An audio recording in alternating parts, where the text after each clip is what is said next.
Good morning, it's Tuesday, January 31st, 2023, and welcome to a new edition of Lexington Water Cooler News. My name is Rock Daniels, a realtor for 2 decades and owner of Rock Daniels Construction Company, and I am bringing you the latest news, weather, sports, all free, every single day, right here in Lexington, Kentucky. So let's jump right in.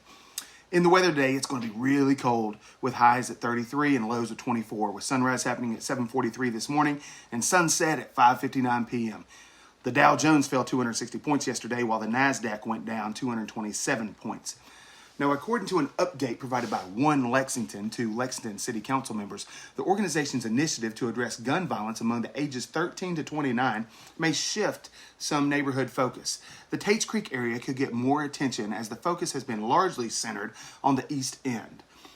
One Lexington works closely with the University of Kentucky Trauma Center and Lexington Rescue Mission. They offer a safety net of services for victims of gun violence. One Lexington is also hoping to reach elementary schools for mentoring purposes and to better leverage partnerships with partner agencies. Councilmember Denise Gray of the 6th District recognizes the positive impact One Lexington is making in the community. Lexington City Council will have a meeting today to decide whether to accept $2.8 million from the National Opioid Settlement. This settlement is a result of the agreement between the U.S. and several drug companies, including Johnson & Johnson, Cardinal Health, McKesson, and AmerisourceBergen. Fayette County will receive $4.3 million in total over the next 17 years, with this first payment being $2.8 million. Currently, there's no information on how the money is going to be utilized, but I look forward to hearing that. The Racial Justice and Equality Commission, established by Mayor Linda Gordon in 2020, will hold its first subcommittee meeting of the year on Wednesday. The REJC aims to address equity disparities and eliminate systemic racism in Lexington.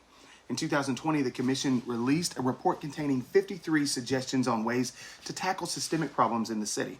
The mayor's administration is working now to implement these recommendations.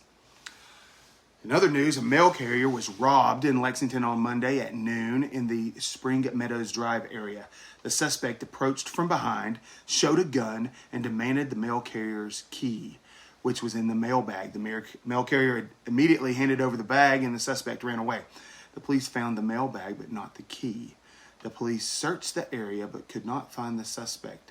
The only description of the suspect was a male wearing all black clothes and a ski mask. So if anyone has any information about this robbery, they should contact the Lexington police or submit an anonymous tip to Bluegrass Crime Stoppers. A woman from Houston has been charged by a federal grand jury for a fraud and money laundering. She is accused of participating in a scheme to steal nearly $4 million from the city of Lexington, which was supposed to be given to a local nonprofit, the Community Action Council. Kentucky Secretary of State Michael Adams is still working as a lawyer for clients outside of Kentucky, including a U.S. Senate campaign for an attorney involved in Donald Trump's attempt to challenge the 2020 presidential election outcome. He previously served as counsel for the unsuccessful 2020 U.S. Senate campaign of Kansas Attorney General Chris Kobash, which was criticized by the Federal Election Commission for improper use of nonprofits' email list.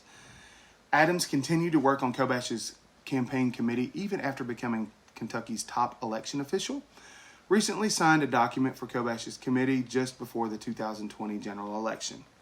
Although it's very uncommon, there's nothing illegal about a statewide constitutional officer having outside employment, but no other executive branch office holder has any outside employment. The USA Today Sports Coaches College Basketball Poll has ranked the top 25 basketball teams in college, and Kentucky did not make the cut. They received no votes from the coaches and were not included in the list of 18 unranked teams that received at least one vote. The top 5 teams in the poll are Purdue, Tennessee, Houston, Virginia, and Alabama. That does it today for Lexington Water Cooler News. Thank you for joining in. Remember to hit the subscribe button and hit for notifications. Remember the words, live life to the fullest.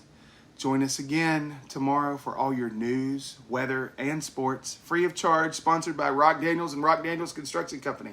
I hope you guys have the best day.